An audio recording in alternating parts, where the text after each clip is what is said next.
Welcome to detail art. So చాలా మంది అడిగే క్వశ్చన్ ఏంటంటే పీపీఎఫ్ తర్వాత మెయింటెనెన్స్ ఎలా చేసుకోవాలని. సో ఈ రోజు మీకు ఎక్స్ప్లెయిన్ చేస్తాను. మెయిన్ గా వచ్చేసి 4 పాయింట్స్ ఉంటాయండి.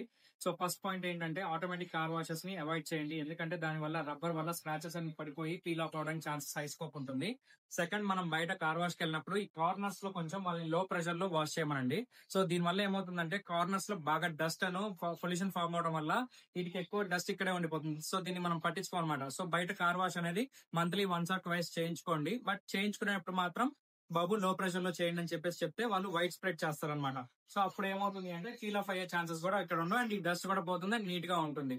థర్డ్ ఇంపార్టెంట్ పాయింట్ వచ్చేసి ఏంటి అంటే షైనింగ్ అనేది మనం కూడా ప్రొటెక్ట్ చేసుకోవాలండి. సో కొంతమంది బోర్ వాటర్ వాడొచ్చు, ఏ వాటర్ అయినా చేసుకోవచ్చు, కానీ ఆ షైనింగ్ అనేది over the period of time, ఎందుకంటే బయట ఉండే పొల్యూషన్ కానీ డీస్కెలింగ్ కానీ ఫామ్ అయిపోవడం వల్ల ఆ షైనింగ్ అనేది కూడా కొంచెం డౌన్ అవుతూ ఉంటుంది. సో దానికోసం ఏం చేయొచ్చు అంటే ఐపీఎస్ సొల్యూషన్ అని చెప్పేసి మన ఎనీ మెడికల్ షాప్ లో దొరుకుతుంది అనమాట.